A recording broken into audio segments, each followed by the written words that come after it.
es-tu?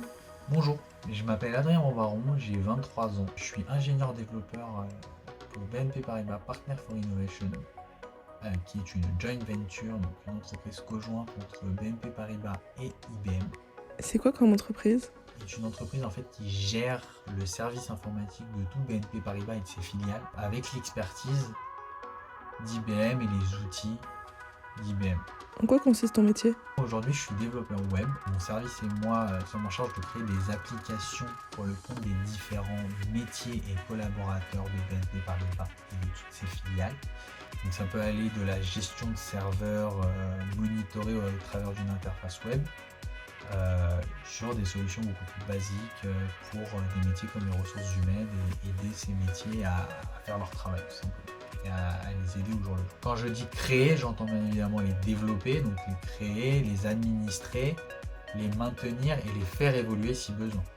Un besoin peut toujours évoluer au fil des années. Du coup, notre service est le service de développement de BNP Paribas. Quel est ton diplôme? Un titre RNCP niveau 7, obtenu donc en septembre 2020, qui est un diplôme d'expert en informatique et système d'information, qui est en gros un diplôme pour devenir chef de projet, manager d'une équipe informatique et plus particulièrement pour moi dans le développement. C'est quoi ton parcours académique? J'ai passé un bac S en 2015, suite à quoi je suis rentré dans une école d'ingénierie informatique pour les 5 années qui ont suivi, sur lequel j'ai passé un BTS, une licence, BTS SEO, une licence CDA et un titre RNCP niveau 2, donc un master. Tu as fait quelle école? Mon école supérieure était donc l'EPSI, qui est une école d'ingénierie informatique basée à La Défense. J'ai choisi mon école par rapport à 3 gros arguments lorsque j'étais lycée. À savoir, la première, c'est que je voulais absolument faire de l'alternance, donc je cherchais une école qui faisait de l'alternance. Mon école faisait de l'alternance à partir de la 3e année. Moi, avec mes jeux de lycéen, j'étais conscient à l'époque que les diplômes c'est important, mais l'expérience l'est presque autant, voire plus. Je sais qu'aujourd'hui, la plupart, et je peux vous le dire aujourd'hui, la plupart des entreprises valorisent beaucoup plus les expériences face à vos diplômes. Un diplôme est un diplôme, mais les expériences acquises au fil des années est une expérience que vous n'oublierez jamais.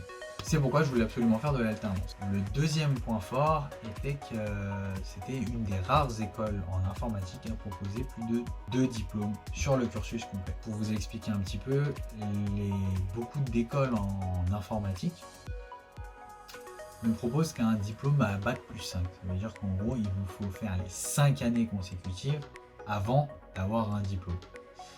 Le problème étant que quand on est jeune, et surtout moi à l'époque, je me posais énormément de questions. Je ne savais pas si je voulais rester réellement 5 ans, faire 5 ans d'études après mon bac, ou est-ce que l'informatique était pour moi réellement une bonne voie. Je n'étais pas encore convaincu de mon choix, ce qui est normal quand on est lycéen, on n'a que 18 ans, on n'est jamais réellement sûr de ce qu'on veut faire de sa vie.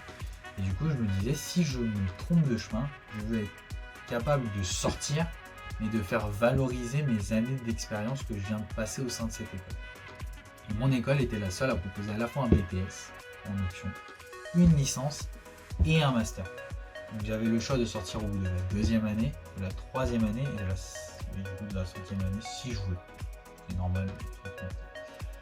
Et du coup c'était la seule école qui proposait ça. Et enfin mon dernier argument est un des plus importants, c'était que c'était une des rares écoles à proposer des supports de cours non numériques. Donc, je m'explique, en gros, ils proposaient des professeurs et des professionnels comme cours. Pas comme dans les autres grandes écoles où généralement, en informatique plus précisément, les supports de cours sont généralement des vidéos ou au format numérique ou des documentations à lire et sur lesquelles on est obligé de se baser.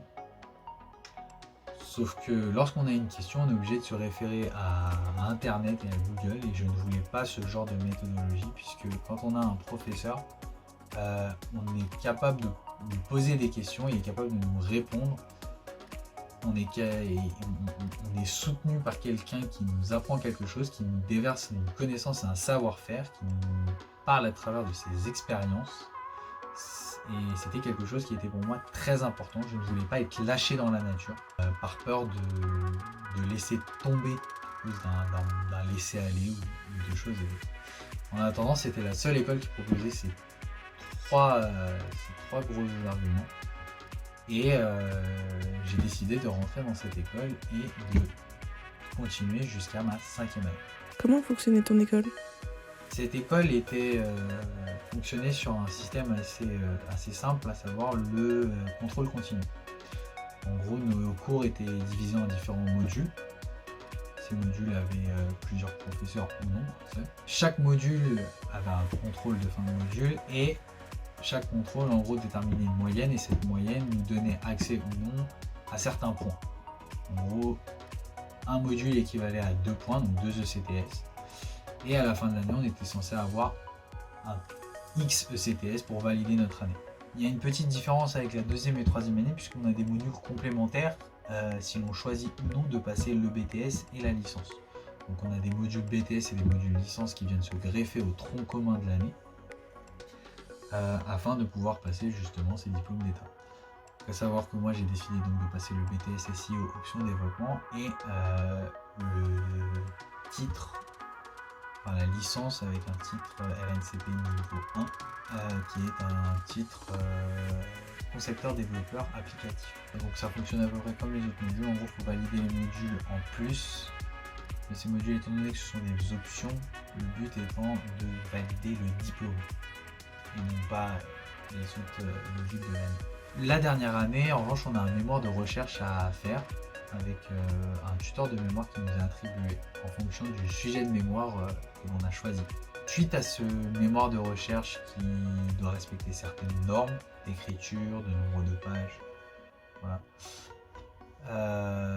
Un oral est préparé avec 2 ou 3 professionnels qui sont choisis par l'organisme qui prépare le diplôme, qui vont nous écouter, remplir certaines grilles et valider ou non le module oral de mémoire de recherche et le mémoire de recherche. Donc une note sera attribuée au mémoire et à l'oral. Celle-ci fera une moyenne et cette note compte pour 10 ECTS. Quelles qualités sont requises pour faire ce type d'études ? Énormément de rigueur, surtout envers vous-même et dans le travail que vous fournissez. C'est très important puisque dans le monde de l'entreprise, on va toujours vous demander d'être très rigoureux et très carré avec ce que vous produisez. Si quelque chose de mal fait va forcément devoir être refait, c'est une perte de temps considérable pour une entreprise. Et une entreprise qui perd du temps, c'est généralement pas bon pour nous. Il faut savoir être curieux aussi en informatique, puisque le monde dans lequel nous vivons aujourd'hui est un monde qui évolue constamment, surtout dans le domaine de l'informatique. Il faut toujours faire une espèce de veille technologique, vérifier ce qui sort tout le temps, apprendre à connaître les différentes technologies qui arrivent sur le marché et comprendre ces différentes technologies.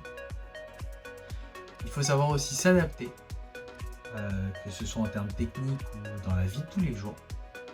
Vous ferez sans doute face à des situations qui se présenteront à vous de manière inopinée et vous aurez besoin de vous adapter à ce genre de situation. Et savoir s'adapter en toutes circonstances est quelque chose de primordial dans le monde de l'entreprise. Avoir une bonne communication est aussi un des critères les plus importants pour travailler dans l'informatique. Être capable de retranscrire ce que l'on a fait, moi en tant que développeur particulièrement. Tous mes jours qui s'articulent sont énormément techniques, mais peu de personnes vont comprendre ce que je suis en train de faire. Il faut que je puisse retranscrire ce que je fais avec des mots compréhensibles de tous, afin que tout le monde me comprenne et comprenne ce que j'ai fait aujourd'hui. C'est quelque chose de très important qu'on situe en fait un projet dans sa globalité, qu'on puisse voir son avancée.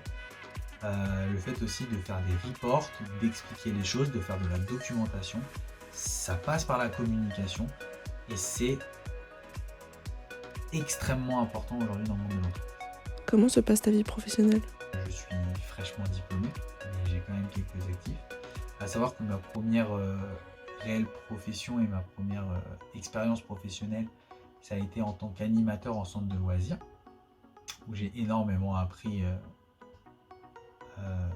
sur moi-même et comment me comporter en société. Donc j'ai passé le BAFA à mes 17 ans, puis j'ai décidé pendant 3 ans, pendant mes vacances scolaires, de me faire de l'argent et du coup de devenir animateur. Et j'ai pu apprendre énormément de choses, à savoir encore une fois la rigueur. Il faut être rigoureux avec soi-même pour garder les enfants. Ça nous apprend aussi à s'adapter puisque chaque enfant est différent.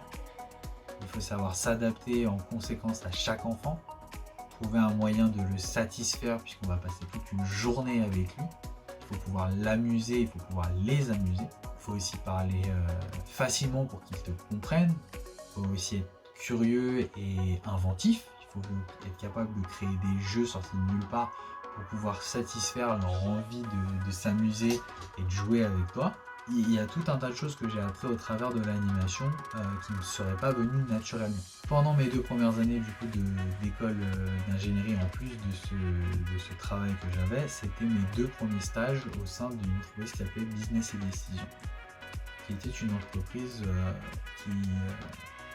qui avait pour but de créer des réunions interactives et permettre de faciliter l'échange entre collaborateurs d'une entreprise. Donc en fait, moi j'étais en charge de développer des espèces de mini-jeux interactifs entre chaque collaborateur pour leur permettre d'apprendre et de faciliter la compréhension de certaines informations produites pour ces entreprises. Suite à ça, je suis rentré en 3e année en alternance au sein de BNP Paribas Partners for Innovation, donc ma société actuelle. Mais je n'ai pas été tout de suite développeur, j'ai été dans un premier temps administrateur système avec gestion des incidents niveau 3. Très gros comme titre, mais ça signifie juste une chose. En gros, je gérais un parc informatique de serveurs avec des mises à jour à faire sur des serveurs applicatifs de BNP Paribas. Et je devais les administrer, les mettre à jour constamment, les faire un petit peu évoluer. S'il y avait un incident qui tombait, je devais agir vite et bien sur ces différents serveurs pour redémarrer les services qui tournaient sur ces serveurs afin que BNP Paribas ne perde pas d'argent. Puisque du temps perdu sur une application et du temps perdu pour un collaborateur et donc de l'argent gaspillé. Il fallait que j'agisse vite sur ces serveurs pour les administrer, les réparer, communiquer sur le pourquoi et permettre de faire avancer mon équipe à ce niveau-là. Suite à cette année-là où j'ai énormément appris, j'ai décidé de me reconcentrer sur ce que j'avais envie de faire de ma vie, à savoir le développement. Donc, je suis donc passé dans un nouveau service à BNP Paribas qui était le service de développement dans lequel je suis aujourd'hui, dans lequel j'ai été en charge en tant qu'alternant du socle applicatif, ce qu'on appelle un squelette d'application. Ce squelette d'application est en fait une base applicative qui permettait d'homogénéiser les différentes applications de BNP Paribas. En gros, toutes les applications de BNP Paribas ne font pas la même chose, mais on a besoin qu'elles soient à peu près toutes équivalentes avec des fonctionnalités basiques pour chacune des applications, à savoir un module de message pour interagir avec les administrateurs d'une application, ou alors un module administration qui permettait de gérer dans un menu d'administrateur l'application en background, des choses comme ça. J'étais en charge justement de télédistribuer ce socle applicatif et ça permettait surtout aussi aux différents développeurs qui pouvaient arriver dans mon service de prendre en main facilement les différentes applications puisque une grosse partie de nos applications était commune. Tout le monde pouvait toucher à tout vu que tout le monde connaissait ce socle. Suite à cette télédistribution, on m'a embauché en septembre 2020 en tant que développeur ingénieur. Puis on m'a donné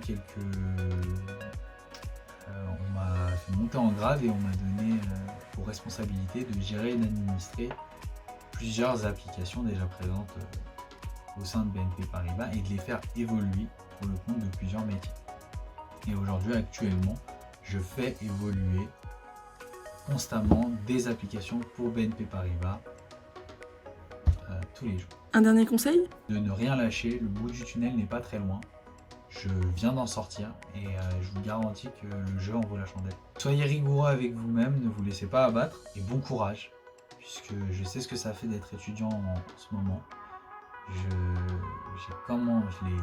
l'ai légèrement vécu ma dernière année en cas Covid. Ça n'a pas été simple, je comprends ce que vous vivez, mais il ne faut pas lâcher. On va s'en sortir et j'espère que tout va bien se passer pour vous. Je vous souhaite une bonne journée et à très bientôt.